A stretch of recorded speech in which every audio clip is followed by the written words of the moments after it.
Premier league క్రికెట్కు మాత్రమే పరిమితం కాకుండా వినోదం, అనూహ్య సంఘటనలు, సామాజిక బాధ్యతల కలయికగా మారుతుంది. ఈ నేపథ్యంలో సన్ రైజర్స్ హైదరాబాద్ యువ ఆటగాడు అభిషేక్ శర్మ ఒక విశేషమైన సంఘటనకు కేంద్ర బిందువయ్యాడు.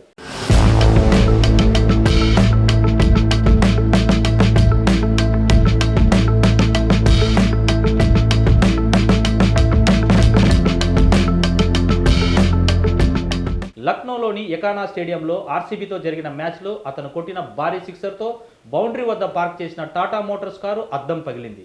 ఈ సంఘటన కేవలం ఆటలో ఒక సరికొత్త ఘట్టంగా నిలవడమే కాకుండా సామాజిక సంకల్పానికి ప్రేరణగా మారింది. ఈ కారు సాధారణంగా టోర్నమెంట్లో ఉత్తమ ఆటగాడికి బహుమతిగా ఇవ్వబడే ప్రైజ్ కార్.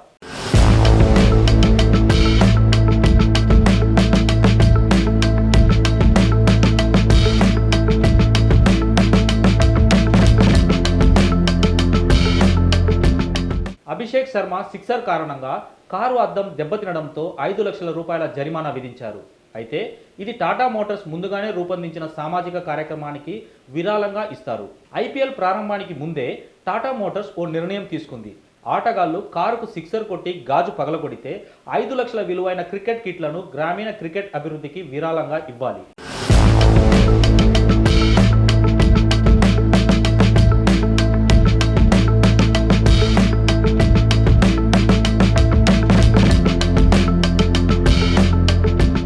గతంలో మార్ష్ వంటి ఆటగాళ్లు కూడా ఇలానే జరిమానా చెల్లించి గ్రామీణ ప్రాంతాల్లో క్రికెట్కు తోడ్పడ్డారు.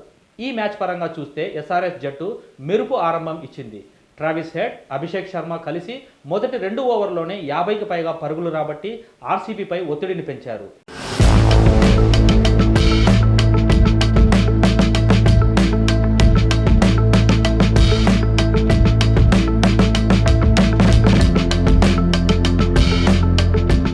అభిషేక్ 17 బంతుల్లో 34 పరుగులు చేసి తన పవర్ హిట్టింగ్ సామర్థ్యాన్ని చూపించాడు. అయితే ఎంగిడి బౌలింగ్లో సాల్ట్కు క్యాచ్ ఇచ్చి అవుట్ అయ్యాడు. ట్రావిస్ హెడ్ కూడా వెంటనే వెనుదిరిగినప్పటికీ కిషన్ అద్భుతంగా ఆడి జట్టును నిలబెట్టాడు.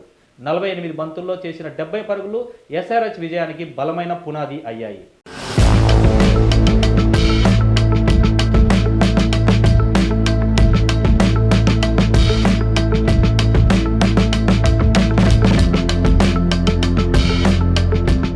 బౌలింగ్లో కెప్టెన్ కమిన్స్ 3 వికెట్లు తీసి మరోసారి తన శక్తిని నిరూపించుకున్నాడు. ఫలితంగా ఆర్సీబీ మరో ఓటమిని చవిచూసింది. అయితే ఈ మ్యాచ్లో అభిషేక్ శర్మ సిక్సర్ వల్ల పగిలిన కారు అద్దం అంశం అందరి దృష్టిని ఆకర్షించింది.